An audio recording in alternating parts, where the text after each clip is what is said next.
আলহামদুলিল্লাহ। ভূমি জরিপ কোর্সের আজকে আমাদের 13তম ক্লাস। আজকে আমাদের ক্লাসের আলোচ্য বিষয় হলো ইট ও রডের হিসাব। আমাদের এই কয়েকটা ক্লাস আনুষঙ্গিক বিষয় হবে। আগামী ক্লাসটা হবে আমাদের স্কেলের মাপ সম্পর্কে, অর্থাৎ নকশা থেকে স্কেল দিয়ে কিভাবে মাপযোগ করা হয় সেই সম্পর্কে। সরেজমিনে কিভাবে মাপে, নকশায় কিভাবে মাপে। এবং আগামী ক্লাসটাই হবে পড়া হিসেবে শেষ ক্লাস। পরের ক্লাসটা হবে সর্বশেষ ক্লাস হবে, সেটা হবে প্র্যাকটিক্যাল ক্লাস। অর্থাৎ সেই প্র্যাকটিক্যাল ক্লাস করার পরে ওই আলোকে বাড়ির কাজ দেওয়া হবে, প্র্যাকটিক্যাল পরীক্ষার কাজ দেওয়া হবে। তো আজকে আমাদের মূল আলোচ্য বিষয় যেটা, ইট ও রডের হিসাব। অর্থাৎ আমরা কি শিখবো, অর্থাৎ একটা ওয়াল করতে হলে কয়টা ইট লাগে, এটা আমরা কিভাবে বের করতে পারি, এই হিসাবগুলো আমরা শিখবো। ইটের মাপ আগে আমাদের জানতে হবে। একটা ইট সাধারণত 10 ইঞ্চি দৈর্ঘ্য থাকে। দৈর্ঘ্য 10 ইঞ্চি, প্রস্থ হলো 5 ইঞ্চি, পুরুত্ব পুরুত্ব হলো 3 ইঞ্চি। তো সাধারণত ইটের আকৃতি এটাই হয়ে থাকে। কারণ ইট যেহেতু এটাও একটা ঘন মাপ, আমরা কি করতে পারি, এখানে কত ঘন ইঞ্চি আছে, 10 দৈর্ঘ্য গুণ 5 প্রস্থ গুণ 3 পুরুত্ব, তাহলে 5×10=50, 3×50=, 150। 150 ঘন ইঞ্চি, কত কি হবে এটা, ঘন ইঞ্চি। তো আমাদের যখন একটা ইটের মাপ জানা হয়ে গেল, এবার আমরা ওয়ালের মাপও বের করতে পারবো। ওয়ালের মাপ বা দেয়ালের মাপ দুই ভাবে বের করা যায়। একটা হলো আয়তন মাপে। আয়তন মানে কি, যেমন দেয়ালের আয়তন কত, এরপরে ওই আয়তনটাকে একটা ইটের আয়তন দিয়ে কি করতে হবে, ভাগ দিতে হবে। তাহলে ইট কয়টা লাগবে সেটা বের হয়ে যাবে। চাই দেয়ালটা 10 ইঞ্চি গাঁথনি হোক, 5 ইঞ্চি গাঁথনি হোক, 3 ইঞ্চি গাঁথনি হোক, যেটাই হোক না কেন। আপনাদেরকে যদি আমি বুঝাই যে গাঁথনিটা কি, তাহলে এখানে একটু দেখতে পারেন, আমি দেখাচ্ছি। দেখেন যে আমার এখানে কয়েকটা ডাস্টার আছে, মনে করি এগুলো ইট এক একটা। তাহলে সাধারণত আমরা কি করি, দেয়ালগুলো এভাবেই তো গাঁথে না, এভাবে গাঁথে, এভাবে গাঁথে, এভাবে গাঁথে, লম্বালম্বি। একটা কথা হলো কি, লম্বালম্বি যেটা, তাহলে এই যে গ্যাপটা আছে এখান থেকে এখানে, এখানে কত, 5 ইঞ্চি হয়, হ্যাঁ। এইভাবে হইলে 5 ইঞ্চি গাঁথনি, একটার উপর একটা দিয়ে কি করে ওয়াল গাঁথে। এটা যদি আবার এভাবে দেখাতে, লম্বা, একটার পাশে একটা আনাম আনাম দেয়, তাহলে যেহেতু পুরোটা কি 10 ইঞ্চি, তাহলে এটা গেল 10 ইঞ্চি গাঁথনি। অর্থাৎ একটার উপর একটা দিয়ে এভাবে কি উঠায়, পাশাপাশি দেওয়ার পরে। এরপরে এটা যদি এভাবে, তো 5 ইঞ্চি, এটা যদি খাড়া করে এভাবে দেয়, তাহলে এই গ্যাপটা কত, 3 ইঞ্চি। তাহলে এই যে এটা হলো 3 ইঞ্চি গাঁথনি। আশা করি বুঝতে পেরেছেন।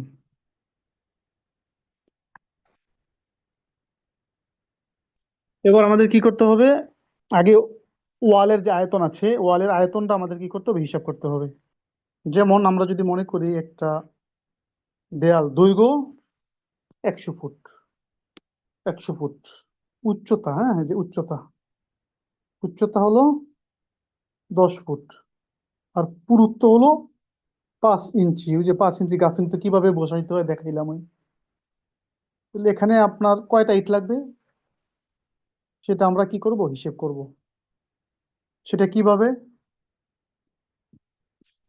দেয়ালের আয়তন একটা ইটের আয়তন, তাহলে হয়ে যাবে। তো দেয়াল আসেন, দেয়াল কত, দৈর্ঘ্য 100 ফুট গুণ প্রস্থ, মানে প্রস্থ মানে উচ্চতা 10 ফুট, এরপরে পুরুত্ব হলো 5 ইঞ্চি। এবার দেখেন এখানে যে বিষয়টা লক্ষণীয়, সেটা হলো এখানে আছে কি ইঞ্চি, এটাও ফুট, এটাও ফুট। তাহলে ইঞ্চির সাথে ফুট কিভাবে গুণ করবেন, এটা ঝামেলা হয়ে যায় না। এই জন্য কি করতে হবে, বাকিগুলাকেও, যেহেতু নিচেও ইঞ্চি আছে ঠিক না, ইটের ইটের আয়তন ইঞ্চি দেওয়া হয়, তাহলে বাকিগুলাকে কি করতে হবে, গুণ করতে হবে 12 দিয়ে, মানে ইঞ্চি বানাইতে হবে। 100 গুণ 12, 10 গুণ 12, 12 ইঞ্চি 1 ফুট। এই জন্য 100 ফুটকে ইঞ্চি বানাইতে হলে 12 দিয়ে গুণ করতে হবে। 10 ফুটকে ইঞ্চি বানাইতে হইলে 12 দিয়ে গুণ করতে হবে। আর নিচে হলো ইটের আয়তন। ইট কত? 10 ইঞ্চি গুণ 5 ইঞ্চি গুণ 3 ইঞ্চি, এই তো। কত হয়? 12 একে 1200, ঠিক না? এতটুকু গুণ করলে 12 100 1200 গুণ, এখানে হলো 10 12 120 গুণ, এটা তো শুধু ইঞ্চি আছে আগেই 5। আর নিচেরটা কত? 5 10 50, 3 50 150। এবার 1200 গুণ 120 গুণ 5, 1200 গুণ 120 গুণ 5, 7,20,000 বর্গ ইঞ্চি দেয়ালের আয়তন। আর একটা ইটের আয়তন ভাগ একটা ইটের আয়তন 150, কত হইল? 4,800। অর্থাৎ 100 ফুট একটা দেয়াল, 100 ফুট বাই 10 ফুট একটা দেয়ালে 4,800টা ইট লাগবে। সহজ না? আপনাদেরকে যদি বলি আপনারা একটা করেন, করতে পারবেন, সমস্যা নাই।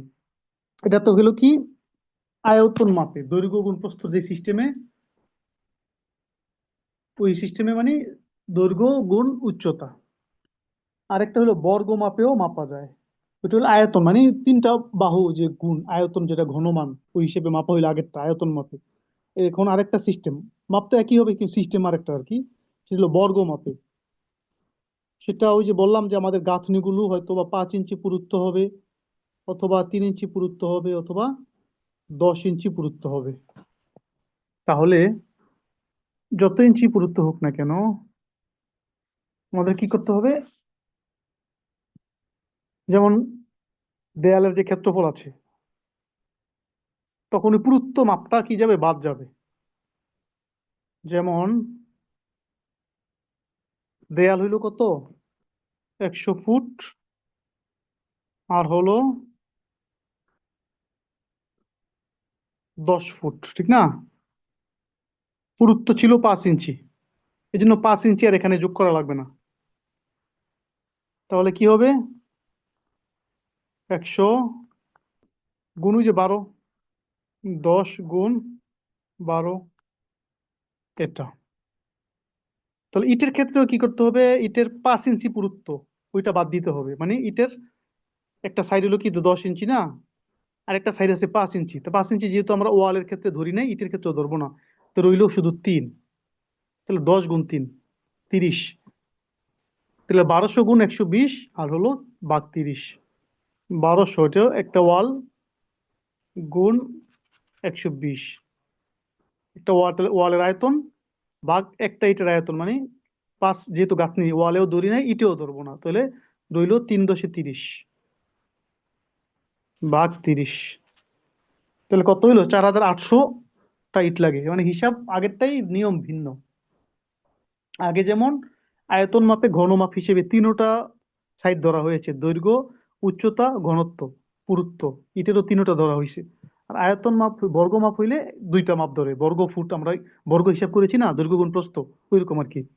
দৈর্ঘ্য গুণ উচ্চতা, আর এখানেও ইটের দৈর্ঘ্য গুণ উচ্চতা, পুরুত্ব যেটা সেটা বাদ যাবে। আবার যদি গাঁথনি যদি হয়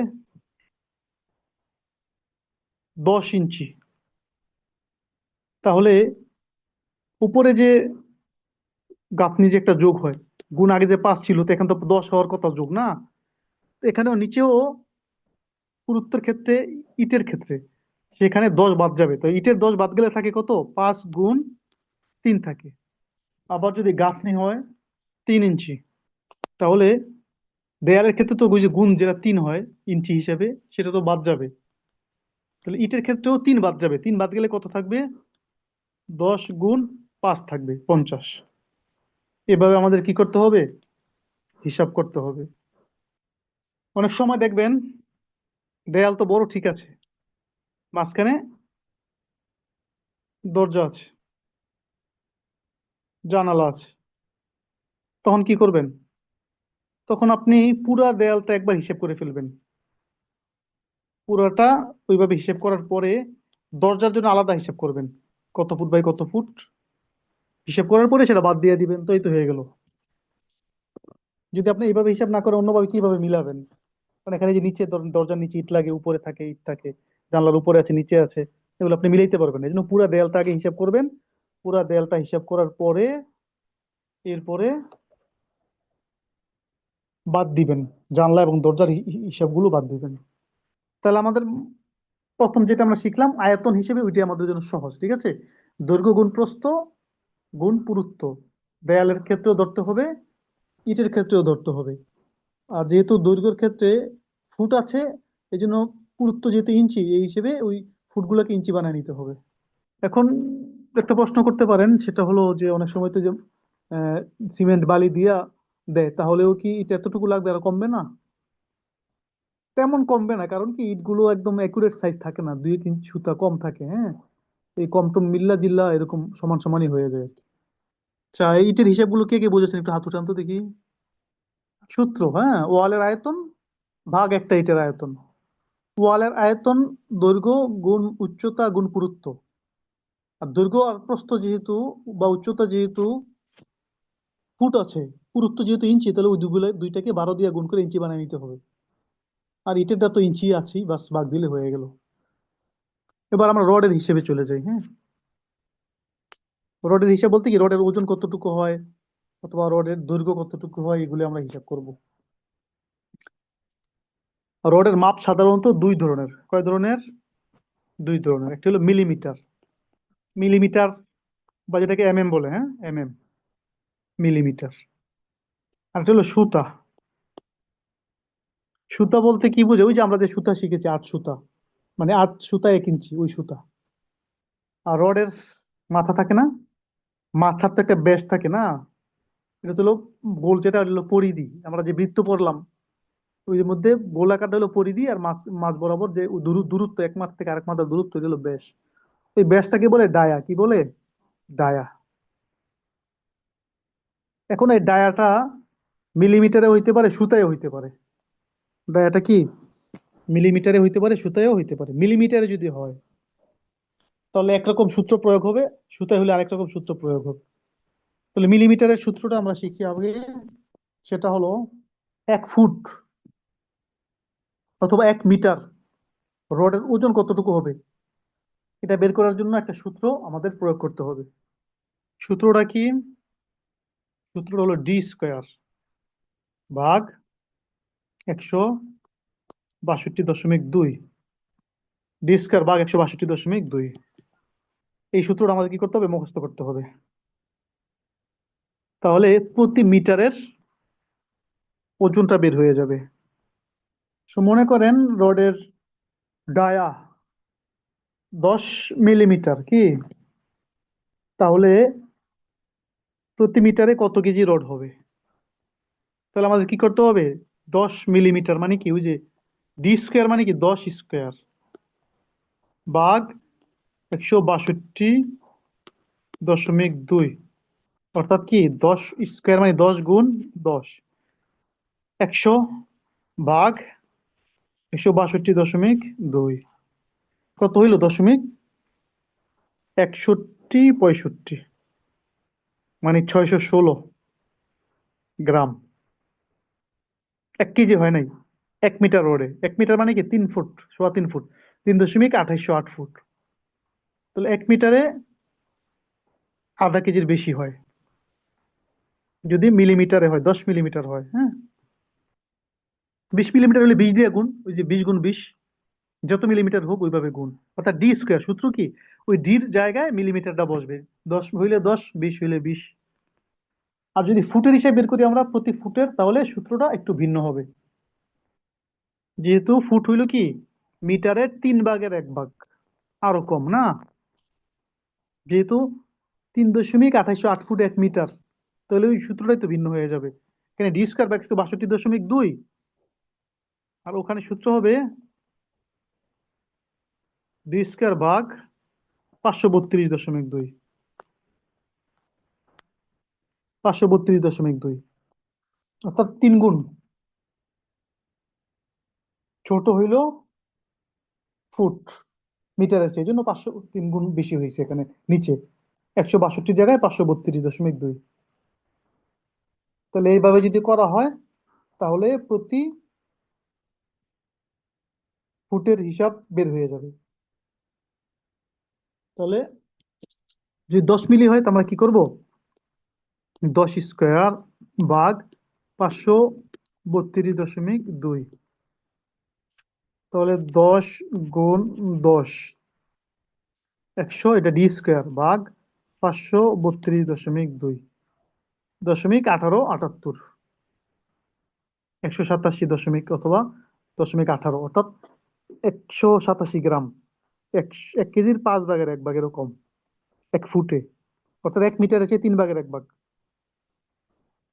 তাহলে এখানে দুইটা সূত্র, হ্যাঁ, একটা হলো যদি প্রতি মিটারে জানতে চাই তাহলে ডি স্কোয়ার ভাগ 162.2 কত কেজি হবে, আবার যদি প্রতি ফুটে জানতে চাই ডি স্কোয়ার ভাগ 532.2 এটা হবে। এখানে আমাদের জানা থাকা দরকার কেজি কে যদি আমরা ভাগ করি তাহলে ফুট হয়ে যাবে, আবার ফুটকে ভাগ করলে কি হবে? কেজি হবে। তাহলে 1000 কেজিতে কি হয়? 1 টন। 1000 কেজিতে 1 টন, এটা আমাদের জানা দরকার, হ্যাঁ। 1 টন সমান 1000 কেজি। তাহলে 1 টনে কত ফুট হয়? তো আমরা কিভাবে ভাগ করবো যে 1 ফুটে কত কেজি হয় সেটা? এই যে একটু আগে আমরা দেখলাম 1 ফুটে কত কেজি হয়, 0.187899, ঠিক না? এটা দিয়ে কি করতে হবে? ওই 1000-এর ভাগ দিতে হবে। কারণ কি, এটা হলো কি প্রতি ফুটের হিসাব, ঠিক না? প্রতি ফুটে এত কেজি, অর্থাৎ এত কেজিতে 1 ফুট, তাহলে 1000 কেজিতে কত ফুট? 0.187899। কেজিতে কি হয়? 1 ফুট। 1 ফুট এত কেজি মানে কি?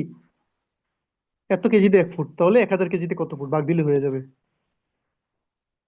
অর্থাৎ 1000 ভাগ 0.187899, 5322 ফুট। অর্থাৎ 1 টন রডে 10 মিলি কত ফুট হবে? 5322 ফুট হবে। আর এই 5322 ফুট এটা যদি আপনি গুণ করেন কি দিয়া? ওই যে কেজি দিয়া, 0.187899, তাহলে কত হয় দেখেন, এই যে 1000 কেজি হয়ে গেছে, 999.99, 1 টন। আরেকটা আমাদের জানা থাকা দরকার, একটা রডের পরিমাণ সাধারণত দৈর্ঘ্য 12 মিটার। কত? একটা রডের দৈর্ঘ্য কি 12 মিটার। অথবা এটাকে যদি কি করি আমরা, ফুট করি, তাহলে 39.37 ফুট। একটা রড 39.37 ফুট অথবা 12 মিটার। এভাবে আমরা কি করতে পারি? হিসাব করতে পারি। এবার আসি আমরা সুতা।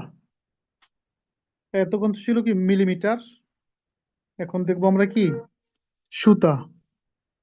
সেখানে কি সূত্র সেটা আমরা দেখবো, যে ডায়াটা যদি কি থাকে, সুতায় মাপা থাকে, ডায়াটা যদি কি থাকে, এই যে ব্যাস যেটা ডায়া, এটা যদি কি থাকে, সুতা থাকে, তাহলে আমরা প্রতি ফুট বের করার ক্ষেত্রে একটা আলাদা সূত্র ব্যবহার করতে হবে।